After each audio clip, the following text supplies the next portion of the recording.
Hi, this is Phil, and I'm here to tell you all about the Capes and Lunatics Patreon. Get early access to all of our interviews, including the monthly Chichester chats with writer and comic book legend DG Chichester, new episodes of classic Capes and Lunatics shows, including The Quantum Zone, This, That, or the Third, and many, many more specials, all completely uncensored. Access starts for $3 a month, full video when you pledge $5 a month. Check out the link in our show notes or go to patreon.com/capesandlunatics. Hope to see you there.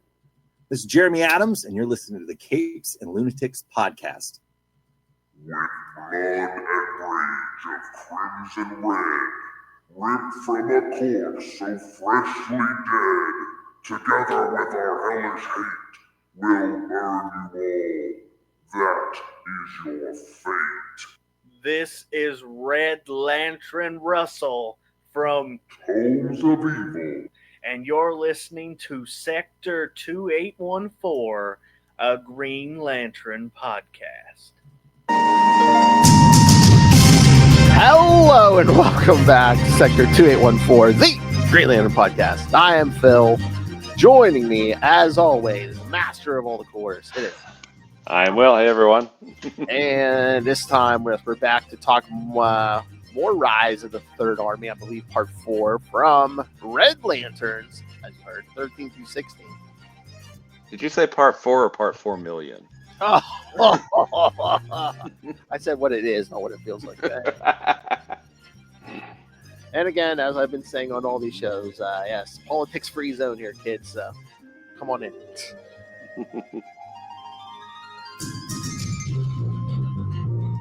But on a happy note, I sent you that tease that Jeremy Adams put out for Green Lantern 18, which I believe comes out next month, because I believe 17 comes out tomorrow. So yeah, do you have that? Can we show that? Let's see. Do I have that handy? I might. I'll give it 2 seconds, because trust me, if I can share this, I'm sharing this. That's right, because it's I think it's really good news. It's interesting news. Hold on. Because yes, Jeremy Adams shared that on social media. Hold on. When I'm trying to save it from there, I think I got it. I sent Will the screenshot as soon as I saw it. I was like, look at this. Because it looks like someone may not be having problems anymore. Maybe solving this whole damn the thing we got going on. Yeah. Give me a second. Just gotta. If ever shows up in the email.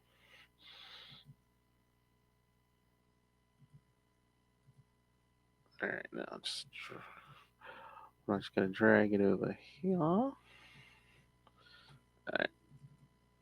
We should have this. Yes, kids. Jeremy Adams himself shared this tease for Green Lantern 18, which again I believe comes out in December. So there we go.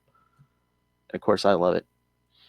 Yes, all it is is a word balloon. It says, "My name is Kyle Rayner. ... And I'm gonna kick your ass." Nice. Guess who's gonna save the day, kids? And guess who's not having spectrum problems anymore, apparently. I would assume, yeah, this is gonna. So, I like that, kids. This is good news. Very nice.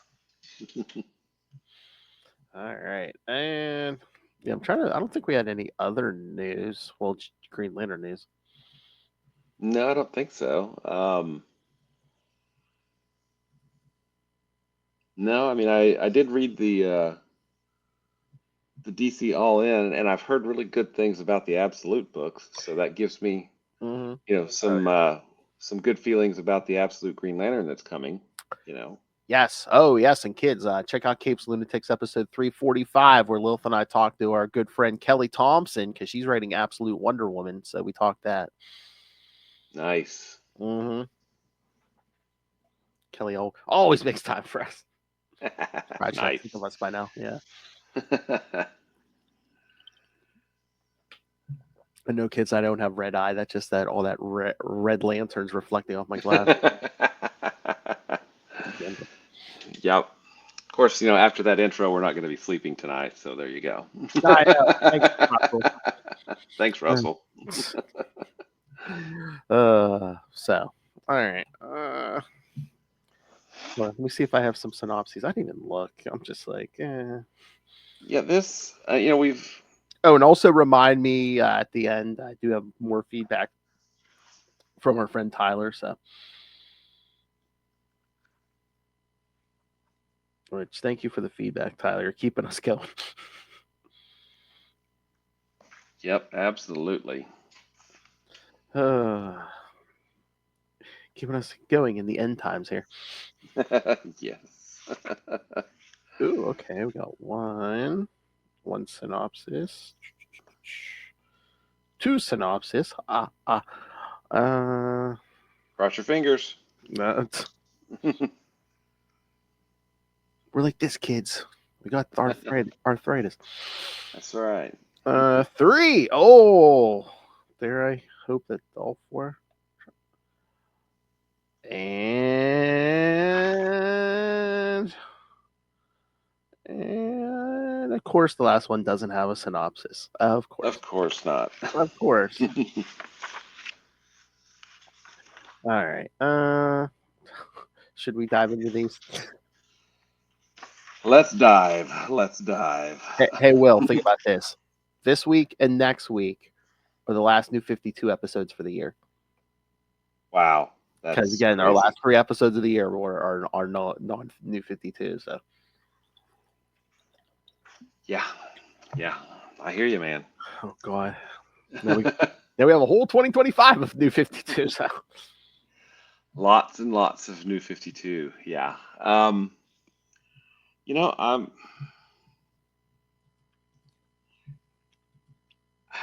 It's weird. He's like, I want to New 52. I know you're like. I was like, I was kind of looking forward to New 52. I thought it was going to be this great thing, and it's been a bloodbath.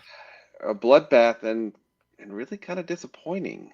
I mean, the none of the issues that we have done are objectively bad. I mean, the art's good. I think the writing's good, but overall, the feel of the New 52, the necessary bloodletting in every issue, and I'm not talking just about Red Lantern issues here, but I mean, are we being unfair though? Because is it just we're judging all this against all the Jeff Johns stuff? Yeah, I think I don't know that that's being. He's in the mix still, so yeah, he's still in the mix. I don't know that that's necessarily unfair. I mean, yeah, because there were times where Green Lantern Corps pre New 52 was better than the Jeff Johns Green Lantern book. Mm-hmm. Especially during that New Guardians arc, which took. And this, I think, this comes back to this. The pace of these books is glacially slow. I feel like Red Lanterns, a lot happened really early. Yeah. But as soon as they got into the orbit of the Third Army, things just, super slow. And again, too, or are we kind of like in a Zack Snyder verse where like everything is just dark and it's like, from day one of New 52, it's just like doom and gloom and, oh, hey, the Guardians are trying to kill everything. Yeah, I mean, I guess I'm a little disappointed in that too. I mean, and I'll be honest, my experience with the New 52, I have read the Godhead arc across all the books. You may be entitled to compensation. And it wasn't my cup of tea. Let's put it that way. I forgot so much of that, so that's what I thought through fresh eyes, because as I was reading this month issue by issue. I thought, okay, maybe in big chunks, maybe it'll read better. Maybe 10 years or 12 years after the fact, maybe it'll read better. No. It's not really. And the only thing I read at the time, I read maybe the first 3 or 4 issues of Green Lantern, and Green Lantern, actually just maybe the first few issues of Green Lantern. The rest I had not read yet. So I'm definitely seeing them through fresh eyes. And, these, and correct me if I'm wrong, Green Lantern, the book, and Batman, the book, are held up of, kind of this triumph of the New 52, because we got Court of Owls. We get, Green Lantern was already awesome. Mm-hmm. But, I don't think New 52 Green Lantern has been all that awesome. So I would be curious to see the sales numbers, because again, they did little change on Batman and Green Lantern because those two were those franchises were selling the best. So I would love to see the Green Lantern numbers. What happened after New 52? Yeah, it's just, if these are held up as the best of the best, then the rest of the New 52, what the heck? I don't understand. My favorite character. Yeah. I know that there was a lot of experimentation, but I think the lack of planning is apparent. I feel it, when I read these books. Superman, I feel, is one of the biggest glaring things of the New 52, because one, Grant Morrison did like the early Superman in New 52, and he was just wearing a t-shirt and jeans, who Lilith and I nicknamed Casual Friday Superman. Nice. But then in the present day, he was wearing armor, and I was just like, really? The invincible, bulletproof guy is the one wearing armor? Yeah. Although they tried to make them all kind of wear armor, which was weird. I'm like, okay, the Flash wearing armor, nothing says speed like armor. And I know Jeff Johns wrote this scene, but it's something that just I hate so much. Oh yeah, Batman's just gonna pull your ring off while you're a Green Lantern. He's gonna. I'm like, no, just no. That's not. No. Well, at least it's not. At least it's not Frank Miller. Let's paint the whole room yellow and then have Dick Grayson almost beat him to death.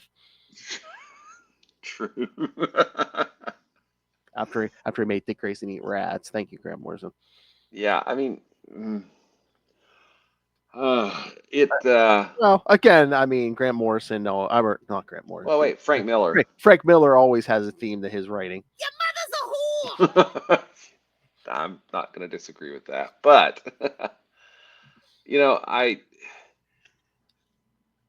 no creator can hit 100% of the time, right? And and that's, and I feel like But from what's come out since then, it's like, this was the big, huge thing. This is going to revitalize DC. And so supposedly a lot of the creators were not happy with the changes they made them make. So, yeah. And and to give Jeff Johns his due,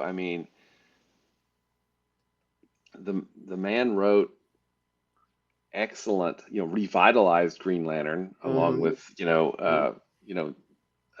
Peter Tomasi on Green Lantern Corps. And turned it into a power. And we got Sinestro, we got Rebirth, we got Sinestro Corps War, we got Blackest Night. But since Blackest Night, I feel like the batting average has come down a little bit. Yeah. And again, maybe that's the thing. We have good creators on all these books, but it's like maybe that we're seeing signs of, the creators aren't completely happy with what they're making them put out. Yeah, it's. Because I War of the Green Lanterns.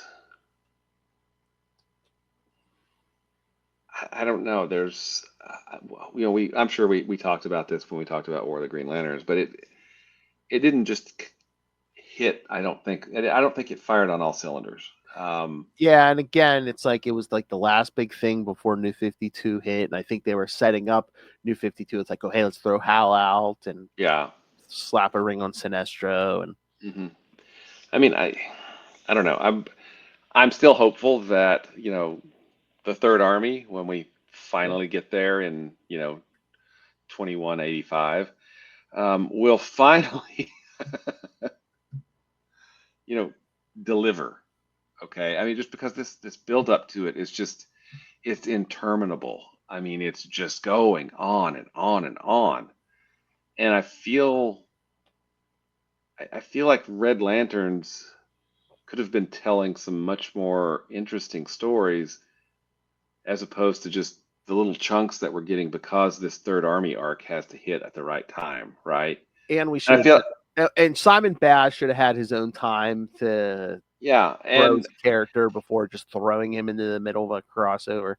and New Guardians, should have had time to find its voice, but boom, and then Green Lantern Corps is just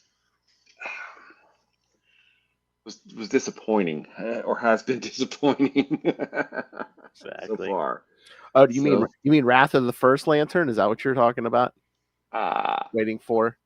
I don't know. I mean, Well, the that's Third Army's got it. well, we're in Rise of the Third Army. Wrath of the First Lantern we'll get to in January. So Okay, so hopefully it'll, take things up a notch and get us back to where we want to be. I mean, I don't want to say we're in a bad place, but Will's just like salivating for that palate cleanser that is Millennium.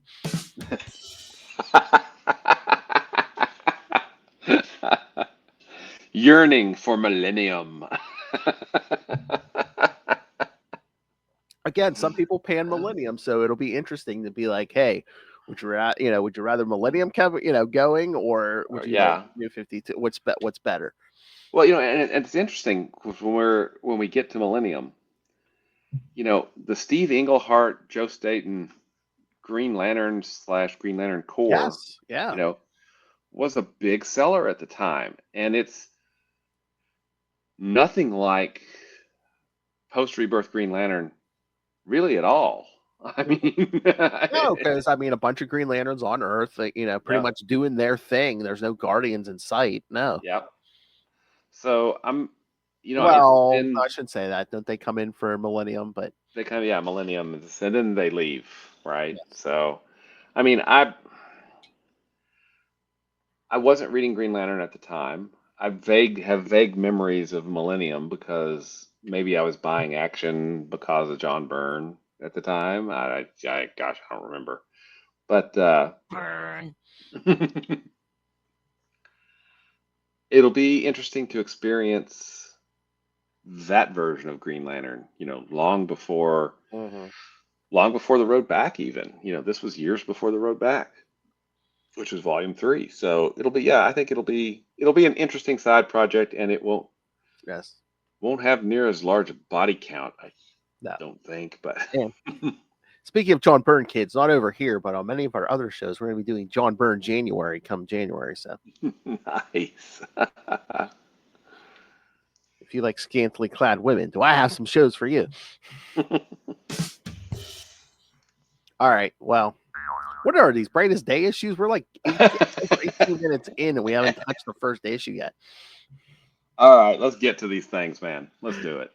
Will's shaky over here. He's like, okay. If we've gotta, we gotta.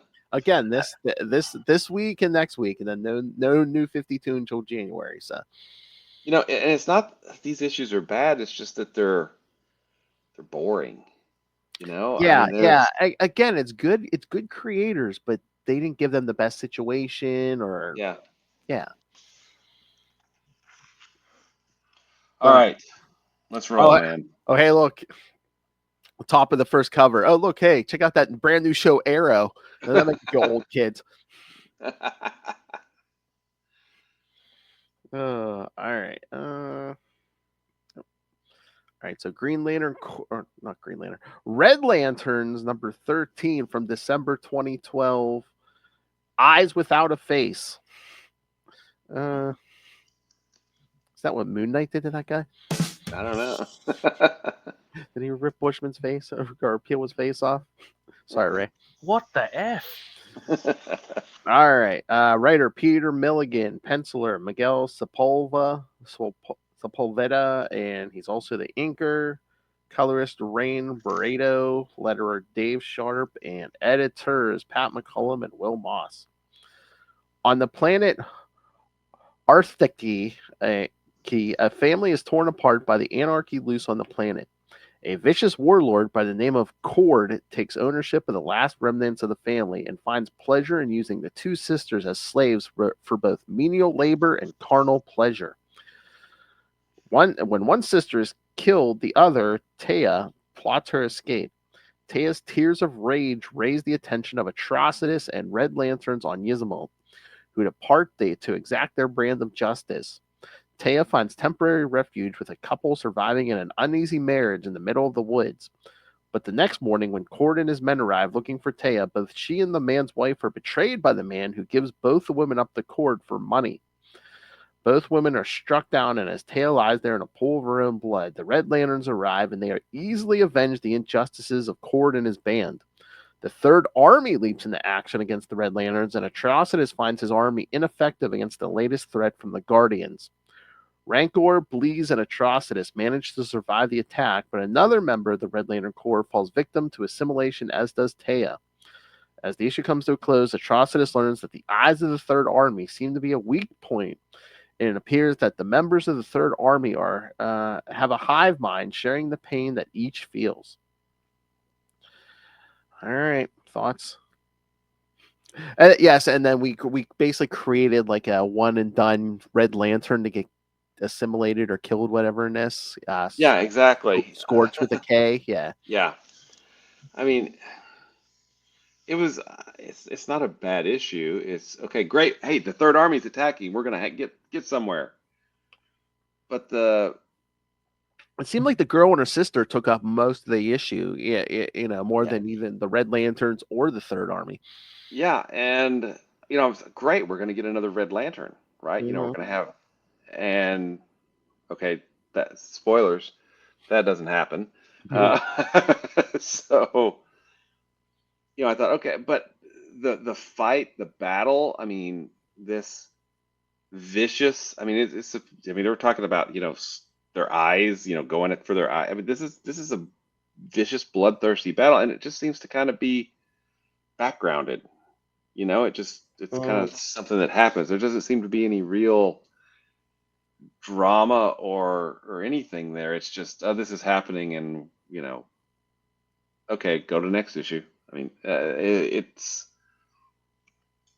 I thought there was more drama with the young woman and the old lady that took her in. I mean, there's good stuff there, but then when the Third Army shows up, it's just like, ugh, okay, here we go. I mean, except for like 2 panels earlier on, I mean, the Red Lanterns don't even show up to like page 11, 10, 11. Yeah, I mean, I don't know. It's not a bad issue. It's just, it seems like more of the same, right? We get, and there's, I don't know. It just seems. It's just depressing, because again, I mean, a lot of Red Lantern issues. It's like, oh, we're avenging the people who've been wronged, and but then it's like even the victim, this Taya here, gets taken by the Third Army. It's like, oh, okay. Yeah. I mean, and I think you pointed something out. She was created to just be taken by the Third Army, and we're supposed to care for her, I think we did. But then when she gets taken by the Third Army, there's just like, oh, okay, now we got to kill her. And the Third Army itself, I mean, I don't know. These just, and I thought, when we first started, Red Lanterns was kind of the strongest book, but it's fallen somewhat, I think.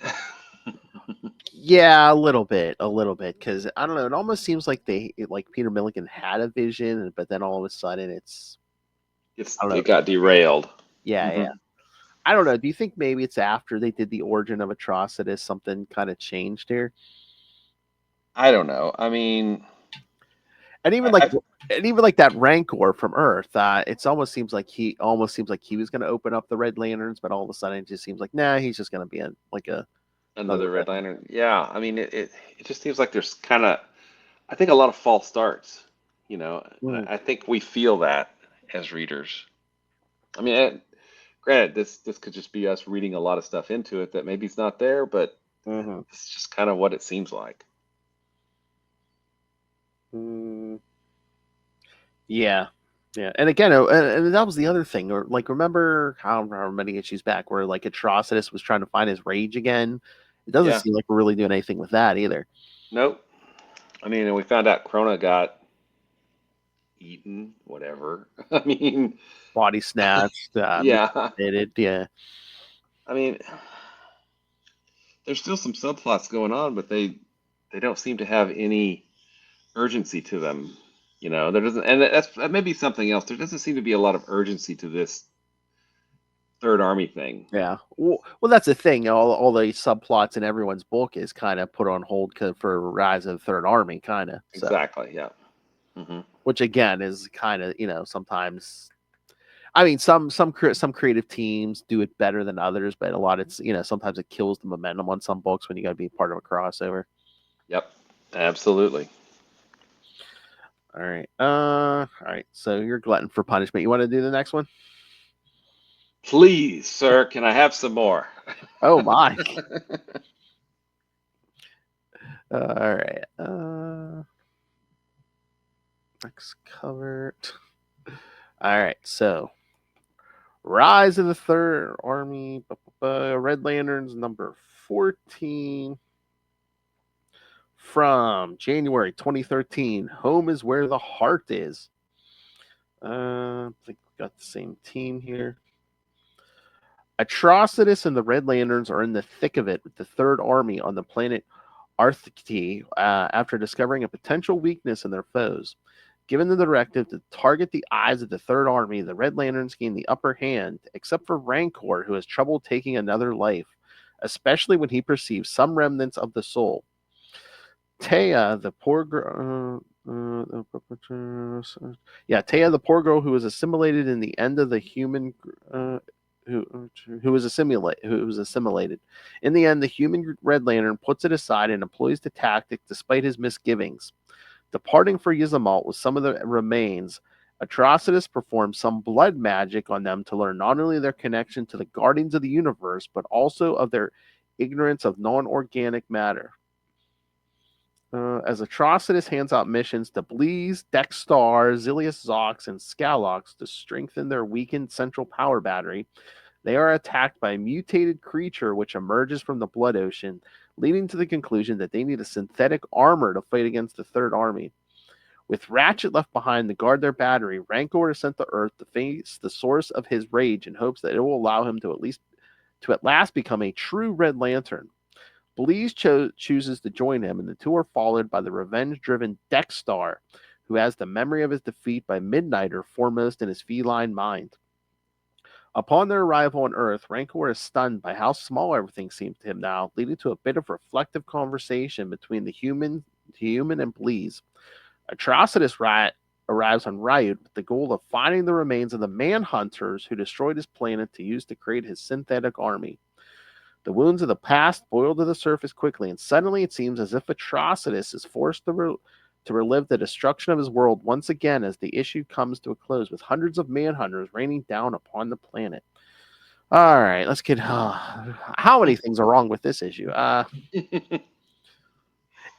right, first of all, it's like okay, so yeah, we got the whole Third Army like threatening to assimilate the entire universe.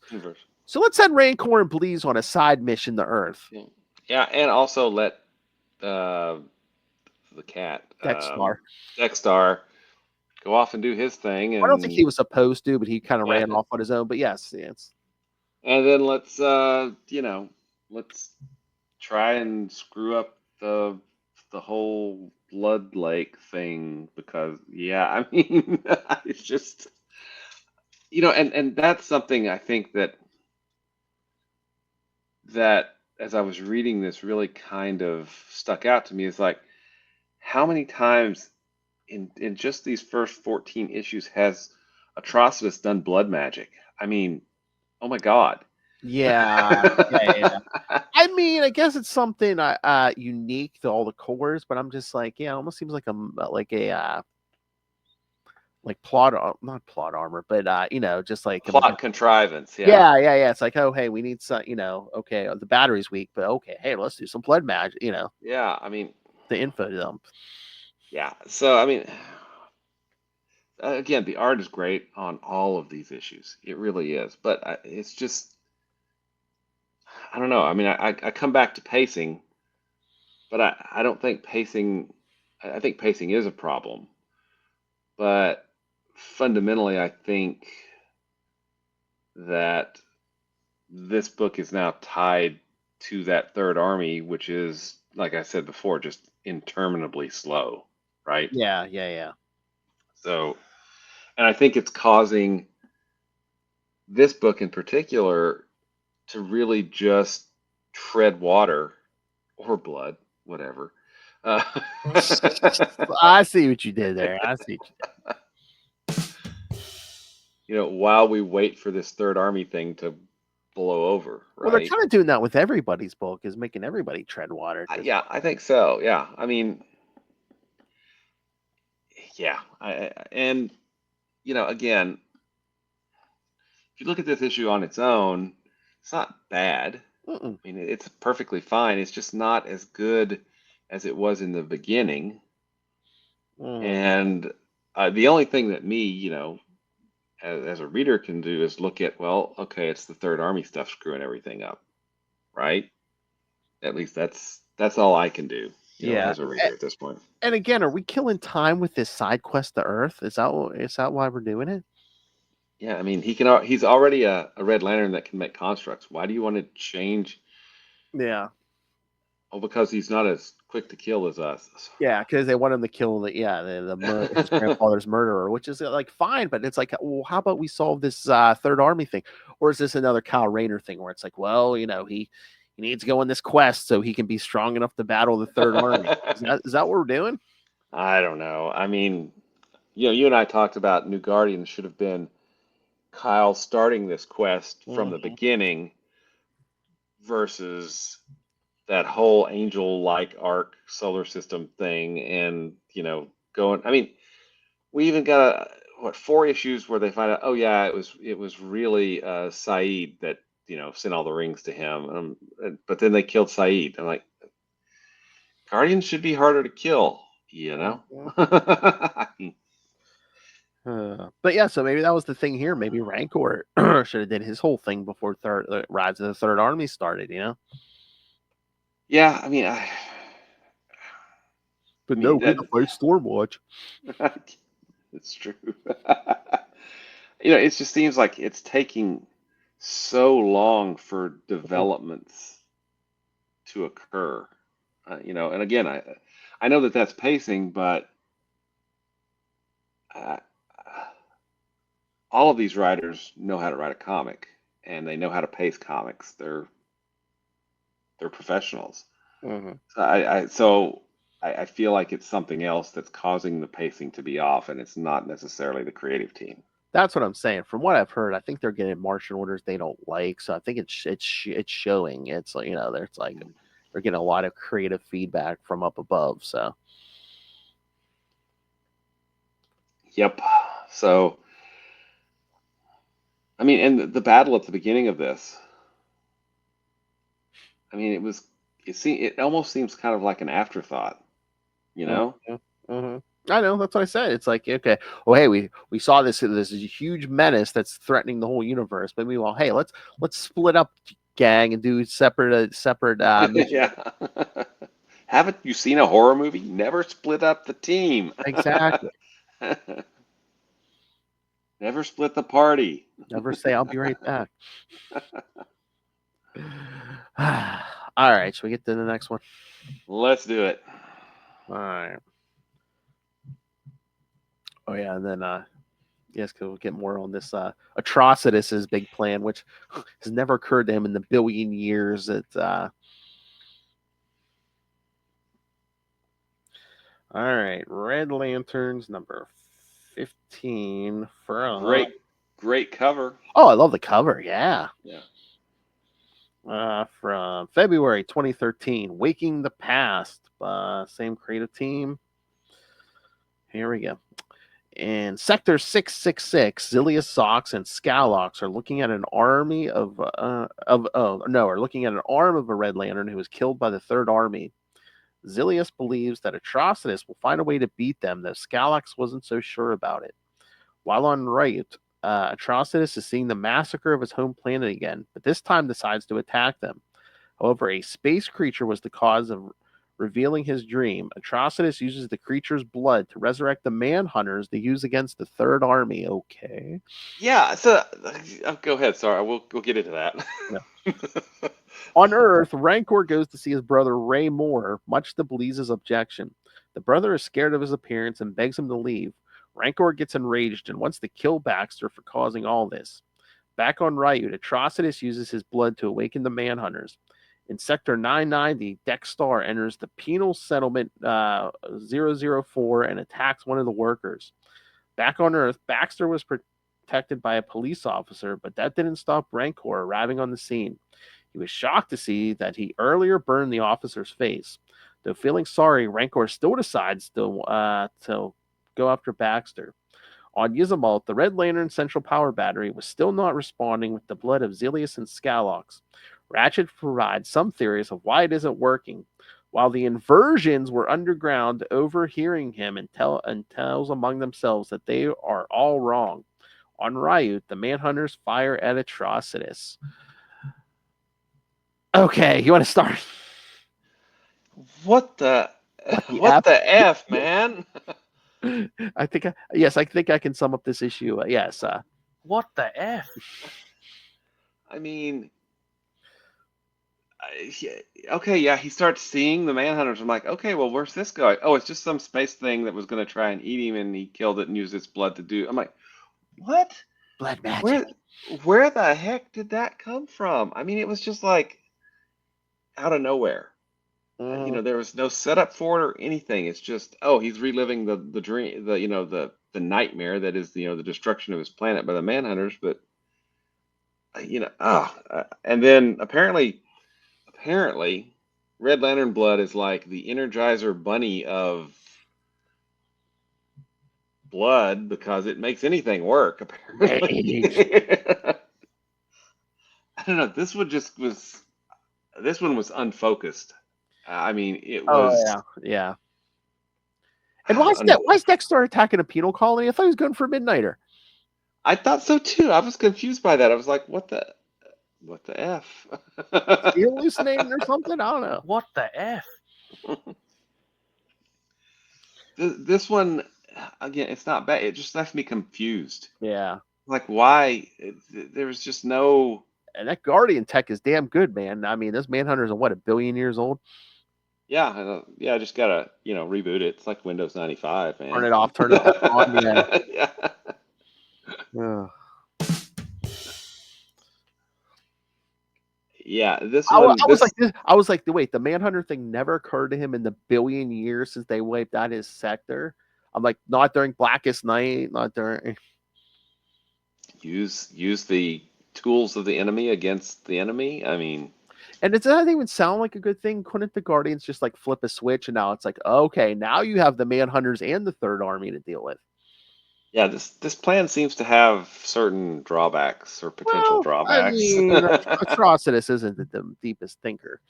That is true. Hey, but don't say that or he'll smack you around. No, that's true. No, don't say he's not angry. Yeah, that's. And then we got the whole Rankorr side quest. So. Yeah, I mean, again, not much happens. I mean, except that last page where it looks like Atrocitus gets vaporized. Looks like it. Yes. Yes. But spoilers, he doesn't. I know. I was just like, okay, so how we deal with that? How? What? Yeah. What? I couldn't remember because I know he's out eventually. I was like, wait, is this it?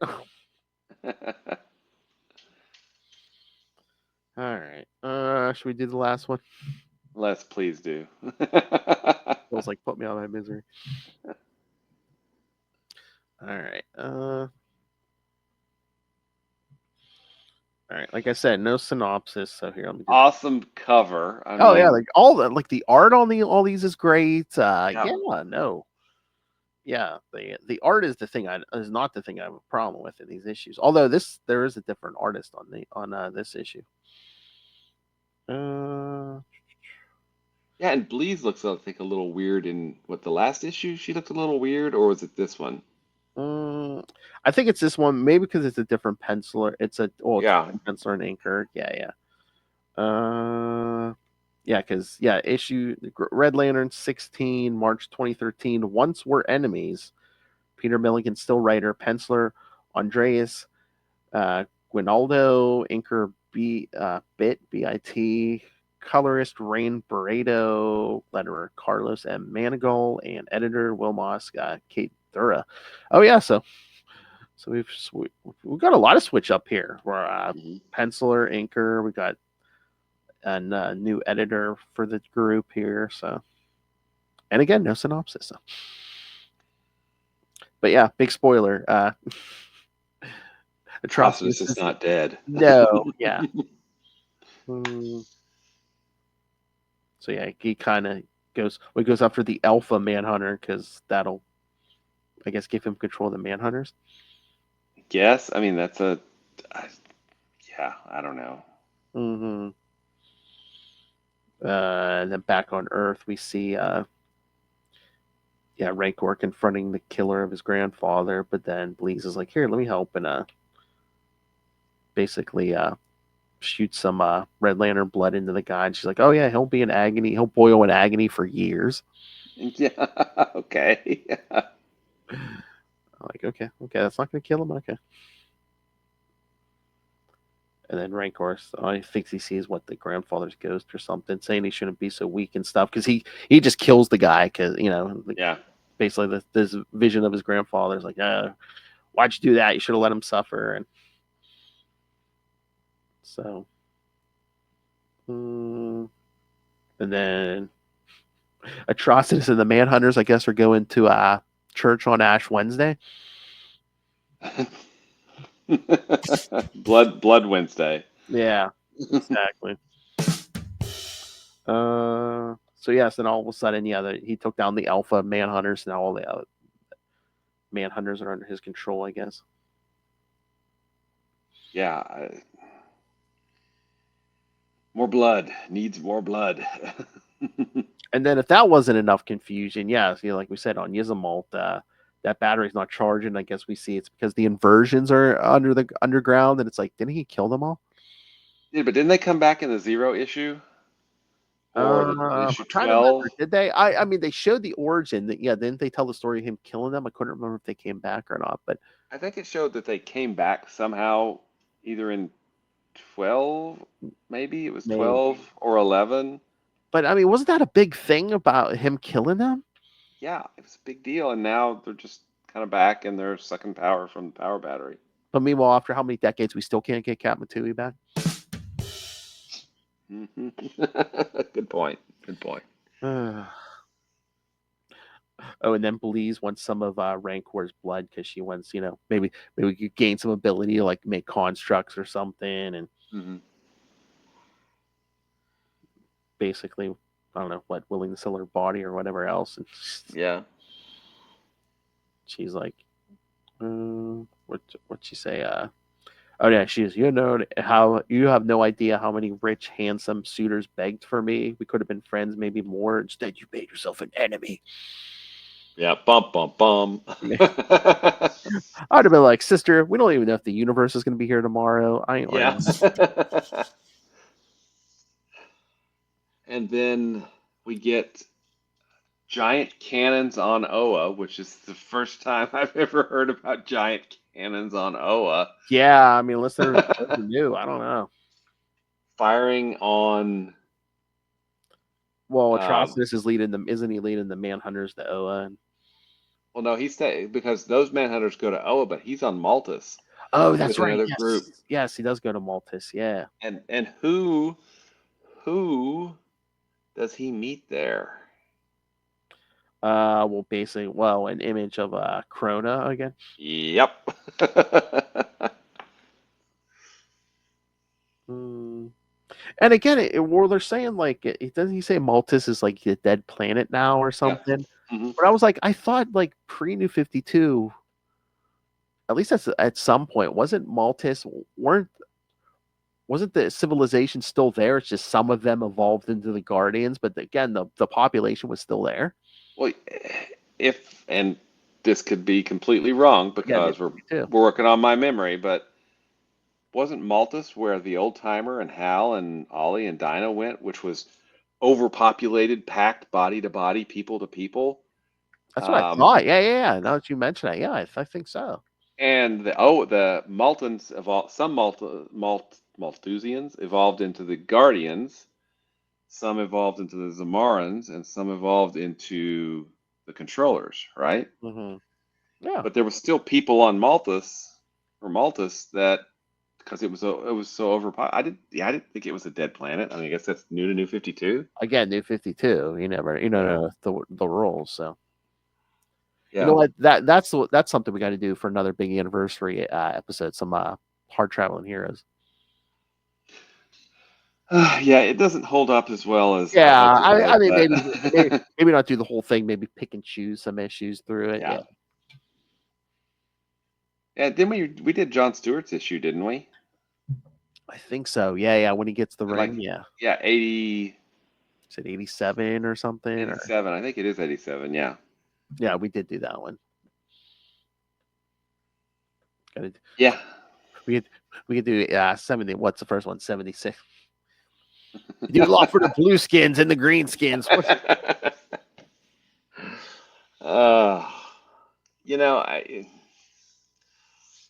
he was trying. Come on. And he was trying. He was, but he really, really did with it. Long-term damage to Hal.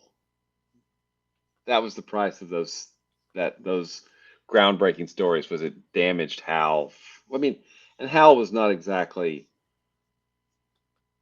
He had already been damaged because he was an insurance salesman at that time. I thought you were going to say the toy salesman. Okay. Well, that came later, I think. So, and then there was the truck driver. Yeah. So what you're saying is Denny O'Neil kind of cooked Hal too long after they over-seasoned him with that oregano? Yes, you got it. I gotcha. Yeah. So hey, do you want to hear Tyler's feedback? Yes, Tyler. Excellent. Because I think he's usually more positive than we are here. Yes. All right. So Tyler Ferguson, thank you once again for the feedback. Keep it coming. So Tyler says for these ones, surprised that Atrocitus left any of the Manhunters intact over 1 billion years of fury. Good point. Yeah. Feels a little too convenient, yes. Similar to putting backup battery seed into his creation in the previous arc. Does he receive partial catharsis from sending them to ravage Oa? Probably. I mean, I'm sure it's a benefit, yeah. Yeah. Ratchet's investigation follows up on the Inversion's resurrection, wondering how they'll factor in since the event already has enough antagonists. You're not wrong, sir. Unless they're just going to stay down there. I can't remember. Unless they're just going to sit down there and plot until, Wrath of the, what is that? Wrath Lantern's over. I don't know. Could have saved them for later. Maybe they do. Like I said, I don't remember. Use of Bleez as Rankor's rage flavored Jiminy Cricket. Use of Bleez as Rankor's rage flavored Jiminy Cricket in his homecoming was pretty good. But I dislike the turn it took near the end of 16. Mm-hmm. So, yeah, that's his thoughts. Okay. I agree. Yeah, I think you you called it there. Yeah, Tyler. It, Again, did we need that side quest now? Maybe yeah, not. Maybe when we're not in the middle of a big event. yeah. I mean, if you're going to bring the inversions, it just again it feels unfocused because it doesn't seem like any story is getting enough attention, and it feels like nothing's happening. It seems like everyone's trying to do their own thing, but it's like, this damn nuisance of like, the thing that's gonna try to end the universe. Yeah, exactly. Yeah. And again, Rankorr is in the same boat as Simon Baz. It's like, don't try to either start a character or give him like big character growth in the middle of a giant crossover. Because it's not going to happen. And you're doing a disservice to the character. It's just, Yep. it's like, hey, let's rush this. Let's rush this important thing in this character's history here. Yep, exactly. Exactly. All right. Anything else, Will, or have we punished ourselves enough tonight? I think we've punished ourselves enough tonight. What do we have coming up, Phil? Well, as I said, we only have one more episode of New 52 this year. That's next week. Hold on, let me open the schedule here. Make sure I give everyone the right issue numbers. All right, so next time for episode 199, we'll do Green Lantern 15 and 16. So 2 issues. I believe we get back to Simon. I haven't reread them yet. I can't remember if we get any more Hal and Sinestro stuff, but yeah, that seems to have just been lingering out there. it's kind of like, let's get these 2 out of the way for a while. I guess it's an excuse to bring in Simon Baz, but yeah.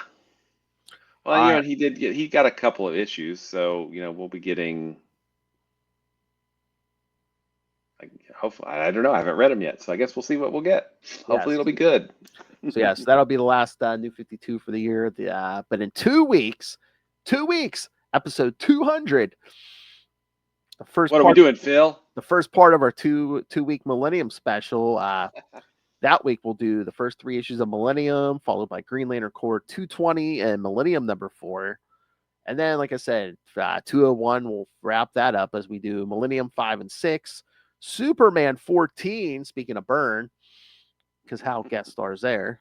Millennium 7, Green Lantern Corps 221, and Millennium number 8. Nice.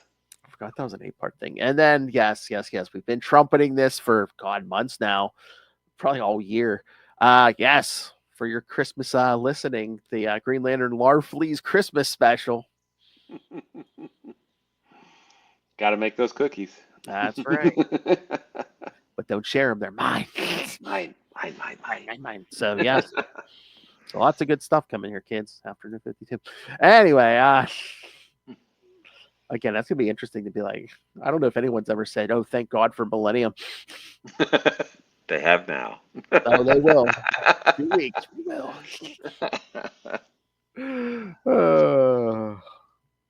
All right. So, all right, kids. So, send us your thoughts again, just like Tyler. Thank you again, Tyler. Keep those thoughts coming in.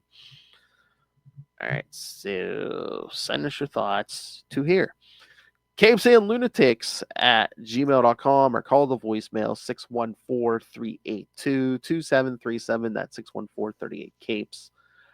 You can even send audio to the email. That's fine. It's kind of easier to play the feedback there. But yeah. So yeah, Tyler, anyone else, if you want to send audio, if you want the world can hear your feedback in your voice if you want. So I have the ability to play that live as we do this. So we have the technology. Yes, we can listen to it too. So yeah. we can rebuild the New 52, make it better, stronger, faster. Please make it faster. The bionic New 52. Oh. All right, and remember, you can find all things Capes Lunatics episodes, social media, merchandise. Get your brand new Capes Lunatics merch, your classic Capes Lunatics merch. And again, more deadly and really faster than the Third Army. Lilith Hellfire demands that you rain random money on us through the Cash App link. Make it rain. Yes, please don't make us go out there dancing on that pole for money, because, well, we see what happens to young girls in the new 52. It's like she was just working a stripper pole down at Divas. And, of course, the Patreon, where, yes, the Queen of Darkness herself and myself give you exclusive content, uncensored content every month. And if you are a patron, you can request topics for discussion. So, yes, just think up the most embarrassing things to ask Lilith, and yes, send them in. Only if you're a subscriber. So, yes, subscribe to the Patreon at patreon.com/CapesandLunatics. And you can find everything all in one place. That's tubespace.ao/CapesandLunatics Podcast Network. That's tubespace.ao/Capes and Lunatics Podcast Network. More vicious and brutal than ever. Anyway, all right, now for this Will Allred, master of the Green Lantern Corps, master of the Quantum Zone, master of podcasting, and several successful Kickstarter campaigns. One will be starting soon. So, Mr. Will, tell them all about it. Well, you can find me at Wallred. That's at WALLRED. At Blue Sky, Facebook, Twitter, and probably other places that I forgot about. If you'd like to check out the books that I write, you can do that at the first one's Crossover Division at crossoverdivision.com. We'll be launching the 6th issue on Kickstarter soonish. We're putting the final touches on it, so it's coming soon. You can check that out again at crossoverdivision.com. If you'd like to check out another book that I write, it's called Diary of Night. It's at diaryofnight.com. That was published several years ago. And obviously you have great taste because you're here hanging with Phil and I as we talk about Green Lantern, which means you probably love Marvel's Quasar nearly as much as we do. Possible. And if you'd like to find out more about Quasar, you can do that at the Quantum Zone, quantumzone.org. 5 inches, maybe. Hey, boys, you look at the party? I love the party. I hope it's going somewhere nice. Oh, you know where this is going. They aren't even attempting to enter our orifices. Love that. And of course, like I said in the beginning of the episode, I love Kyle Rayner, but this man here, I, of course, love Hal Jordan. Absolutely. All right, thank you for joining us again. In 1 week, Green Lantern was at 15 and 16, and then in 2 weeks, episode 200, Millennium. Thank God for Millennium. No one has ever run to that crossover faster than we are.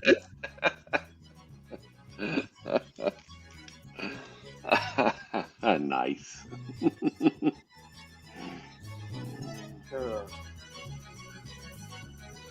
All right. And the Larfleeze Christmas special. All right, kids. Come back next time. And remember, it's not all doom and gloom. Yes, it is. It's the new 52. Good night.